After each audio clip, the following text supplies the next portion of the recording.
Welcome to the East Carolinian newsroom for another edition of TECsperts here on Tech Video. My name is Josh Graham, the football editor with the East Carolinian, joined by the sports editor Dan Hunt, and as always, our football writers Jesse Deal and Brian Woodkovich, Ronnie Moore behind the scenes, as we look at Tulane, East Carolina, a 3:30 kickoff at Dowdy-Ficklin Stadium. And Brian, it's the first time East Carolina has been at Dowdy-Ficklin Stadium since the UConn game about a month ago. I think it's been 29 days after a couple cold weather games. It seems like East Carolina is chomping at the bit to get back on their home field. Yeah, they had to be a little bit homesick going 0-2 on the road, getting beat by maybe inferior Temple team, and then going up to Cincinnati and losing the way they lost. They have to be really happy to get back to Dowdy-Ficklin Stadium where they haven't lost a game this year.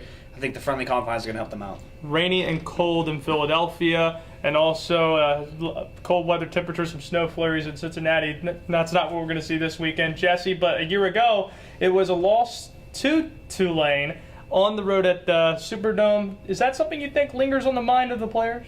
I think it is. That was a tough loss. It was a hard game for the fans, coaches, and players alike, and I'm sure that's one they would like to have back. And the players may not say it, but I'm sure that's on the forefront of their minds. Before we get to the GreenWave, there's a record flavor on this game, or at least a historic factor, with Justin Hardy as we go to our sports editor Dan Hunt, and he's 4 catches away from the record, the FBS record. A year ago he had 17 catches, which is his career high even in a loss. So I mean, you can't really put into words how much he's been an impact these 4 years, but a historic game, and it adds a new element of interest to this game, does it not? Yeah, and it's a blessing in disguise that he was able to come back just a few catches short and come home and break the record in front of the fans.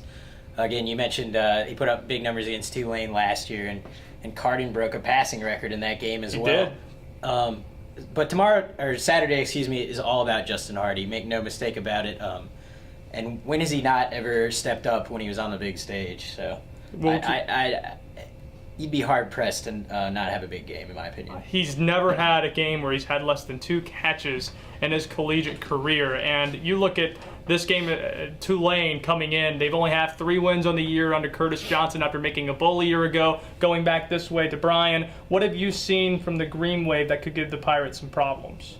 I guess just if they can find ways to score in the red zone, then they might be okay, because what's really haunted them this year on offense is the turnovers.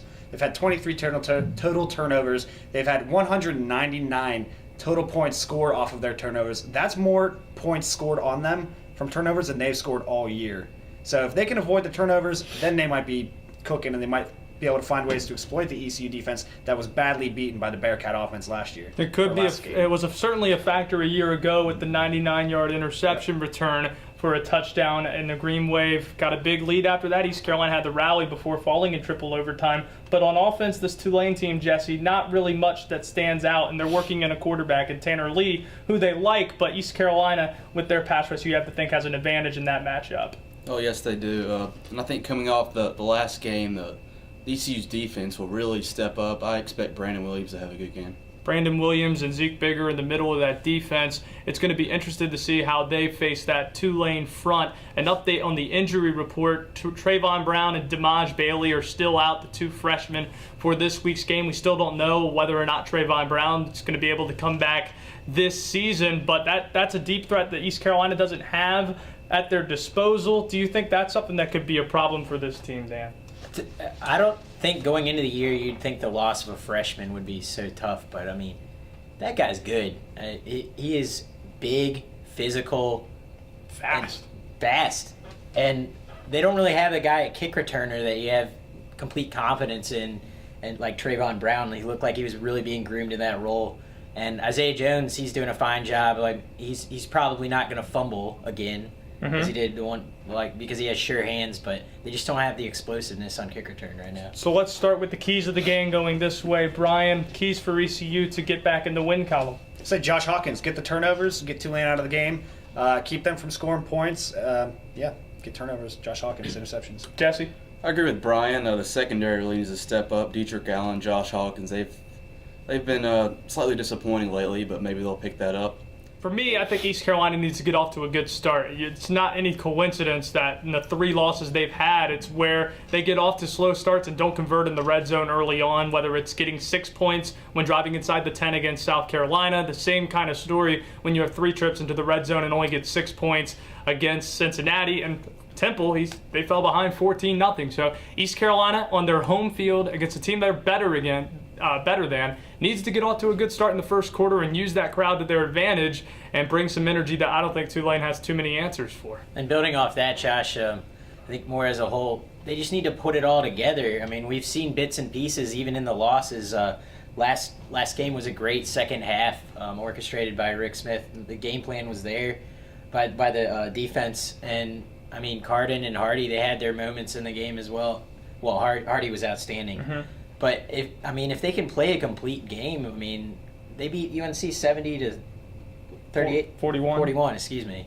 I mean, they need to put it all together. When this team's playing well, it's very difficult to stop them, especially on the offensive side of things. When you have the running game and the offense or the passing game complementing each other, and also with the defense. And I think that Carolina game was just the perfect example of that. But we mentioned a couple players. We'll start on this end. Who are some of the key players? We'll just name one for East Carolina that you want to watch for. Who's your impact player? Well, because I get to go first, I'm going to say Justin Hardy. I mean, this is all about him. This is his night.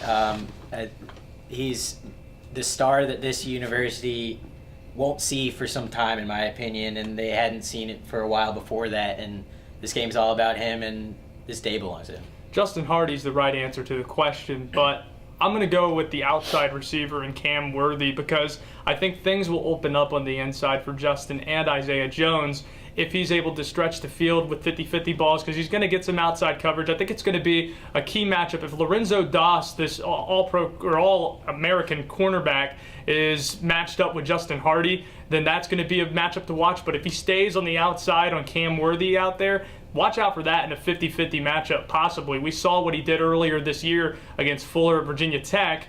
If he's able to do that this time, that's going to open up a lot of things offensively. So I go Cam Worthy.